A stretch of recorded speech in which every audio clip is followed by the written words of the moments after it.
Hi everyone, hope you are doing well from wherever you're watching this channel, depending on your time zone.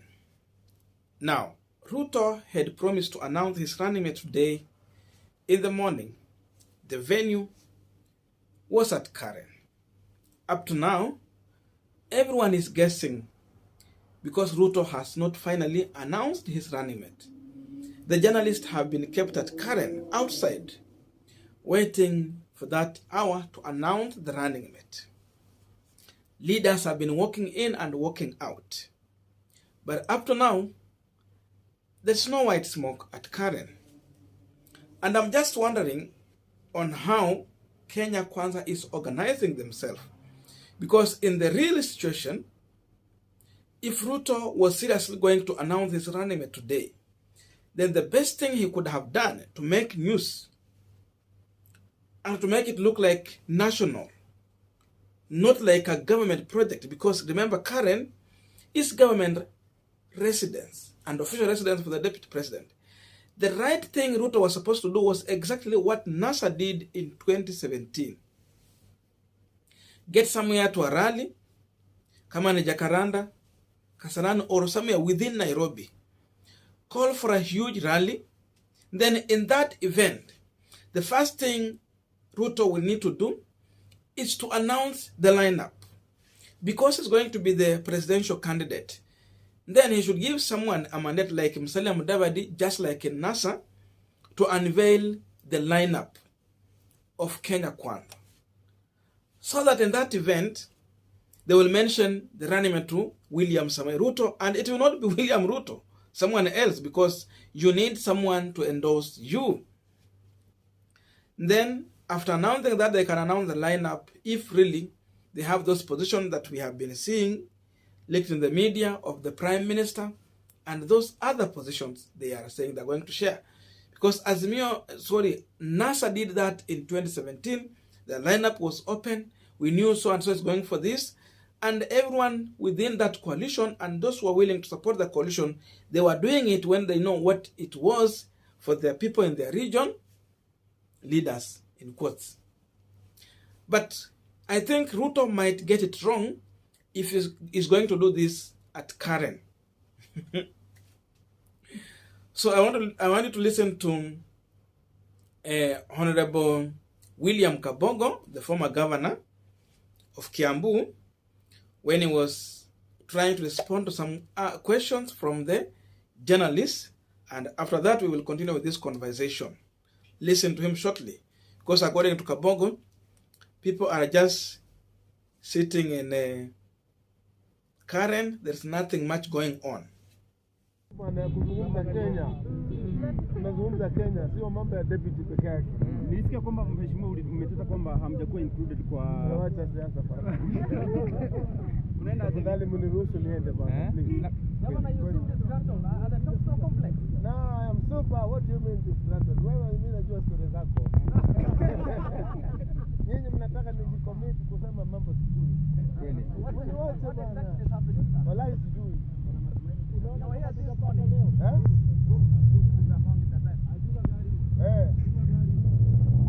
Nangoja mimi nitajwe au mwingine. Naona kama itafanyika leo. Hiyo shughuli ni ya DP, sio yangu. Kweli. Mimi mara mingi. Hata lunch tunakula pamoja. So what was his facial expression? Anakaa kona raha ana wazo. Any point that you are running with from wewe wacha story bwana. Ulikuwa umesema kama matakwa ya Central hata nani mimi atema nini ya Central? Central iko sawa bwana. Nimesema kwamba hamjakuwa included clear na. Sasa mbona mmenikona nyinyi jamani? What do you want me to say? Tell me and I'll say. Okay, sema ulikuwa umeteta kwamba mimi sijateta, leo sijasema na nyinyi, nimekataa. Nimefunga domo. But you had said that already. Unasema nini? Mount Kenya isipokuwa included. Sisi tunataka vile mali inavyogawiwa. Ndio. Tupatiwe opportunity ya pesa kugawiwa kulingana na wingi wa watu. Sio maneno ya DP. Tafadhali msiniulize hiyo. Mimi sisemi sijui lolote. Kama ningejua sema nijua vile niko straight forward. Hata huyu ananifahamu. Mimi husema kwani Lakini saa hii mimi nataka kutaja yule mimi deputy wangu na yeye Nani? Ama tusubiri. Nani? Nimewaambia ni mama. Naenda kumchukua lakini yeye mnizuia. Na mlisikizwa kwamba mali inagawiwa venye mnataka. DP ana Mali inagawa venye mnataka. Inasemekana kuna tofauti kati ya vikosi vya Kindiki na Brigade. Ninasema mimi sijui. Sina habari. Na hao viongozi wako ndani ama Wako wengi kwa kiwanja. na walio ndani ya mkutano? Mkutano gani? Wako kwa nyasi hapo kuna gumzo. Mkutano na DP. Gumzo tu. Mkutano na DP. Walai niwache nikatafuta sweta alafu nirudi. Bwana Kabogo, umesema Mbona nyinyi mnapenda Kabogo hivi lakini Unatupa nafasi ya kuzungumza nao. Unajua Kenya News ni Raila, Ruto, Kabogo. Kabisa. Sasa mimi nimekataa kusema ile nyinyi mnataka kusema. Nataka niseme vitu nyingi. Now, it is only a clueless person who will stay up to this time without knowing his running mate in this election. And so Raila Odinga has a running mate, William Ruto has his running mate. There's nothing like they are looking for consensus or on how to select a running mate. But the question we are asking ourselves today, if Ruto announced that he's going to unveil his candidate today, then why is it that he is holding people up to now? Why up to now? That's what we want to try and break down. But before we go deep into that, just a quick request. You might be watching this channel, but you're not yet subscribed. So my humble request, please consider subscribing so that any other time, once we release a video like this one, you will always get notified. Again, to all our channel subscribers and anyone who drop a comment, I must say thank you so much for your unconditional support. Again, I'm requesting you to give this video a thumbs up so that YouTube can recommend our video to more viewers. Back to our discussion. Right now, it is either William Ruto or Raila Amolo Odinga making the news in our current political situation. That's the truth. And why Ruto was holding journalists and even UDA supporters across the entire country and Kenyans at large up to this hour without mentioning his running mate as he had promised to do so. I think, in my view, Ruto wanted to divert attention of Kenyans from Raila Amolo Odinga's event in Mombasa County so that they are going to concentrate on Kenya Kwanza. And that's why Kenya Kwanza, of course, is trending. Mike Songa amekanyaga watu na magari kule Mombasa, but no one is thinking about that. They are still thinking about William Samoei Ruto's unveiling of a running mate. So Ruto has the time up to Monday. That means he has tonight, tomorrow, day after tomorrow. So these 3 days, he still has time to mention his running mate. So it is not today and not any other day. Ako na muda wa kutosha kufanya hivyo. So the question is, why hold people up to now when you know you still have time to do so? He simply was diverting attention, as I have said. And everyone is talking about Kenya Kwanza. Everyone is talking about William Ruto and trying to guess who might be the running mate in this whole matrix. So that's what Ruto was looking for, and to some extent he has achieved. No one is concentrating on Raila Odinga meeting in Mombasa. Secondly, Ruto is using this opportunity to try and leak out some information and read the reaction from Kenyans. That's why he's holding this meeting up to now.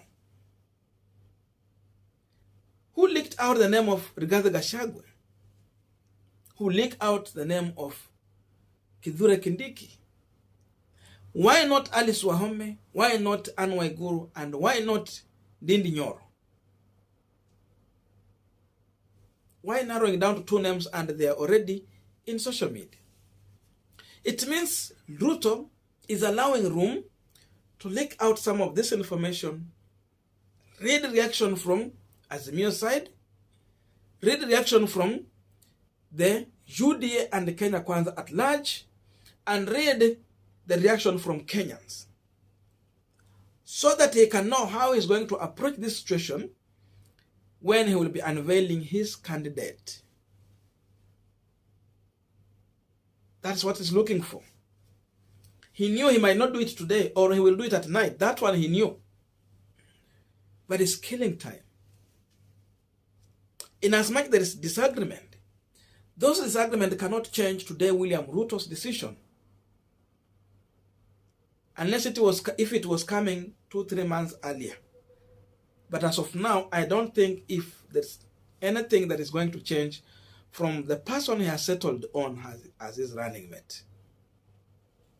So I wanted to read the mind of Kenyans, his opponents, and what bloggers are going to say about this. And to some extent, Ruto is achieving that. Number 3, just as I mentioned in the beginning of this video, Ruto might be learning that he is doing a wrong thing by unveiling his candidate at current residence. It will be seen as Ruto unveiling his running mate rather than Kenya Kwanza team unveiling the running mate.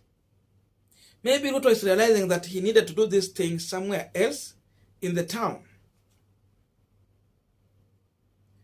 where all Kenyans will be witnessing this in a huge rally, and it will be a celebration. Then I have a homecoming of his candidate, who will be his running mate.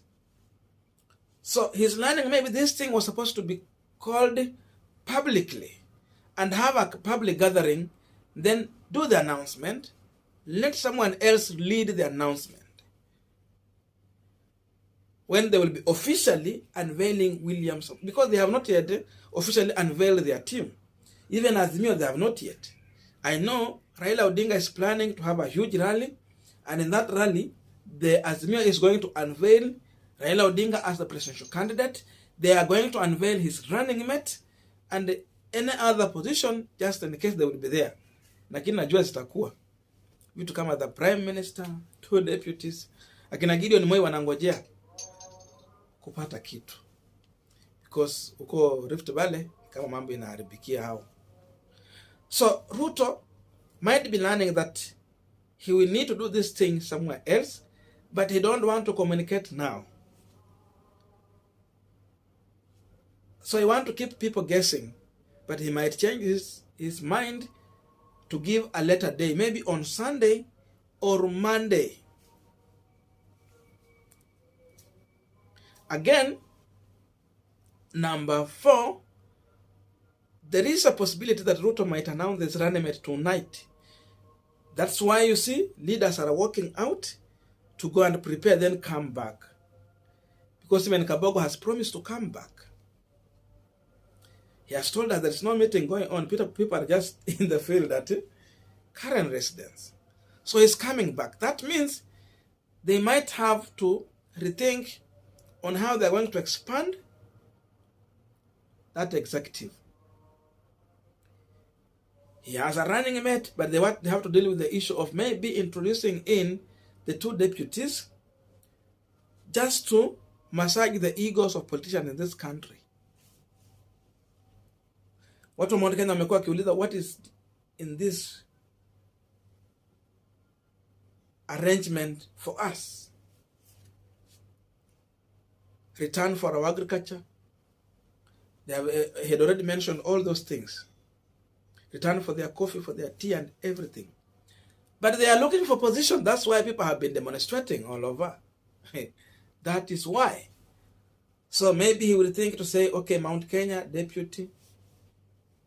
And then those areas he need, maybe Ukambani, deputy prime minister, or somewhere else. Maybe that is what they're thinking about, so that instead of unveiling running mate alone, he will be unveiling the whole team. Kuanzia juu mpaka chini. Just like in NASA. To know who is going to be what in case they win election. So because of this, that's why Ruto is delaying. The delays will keep on going, because this news was supposed to come early from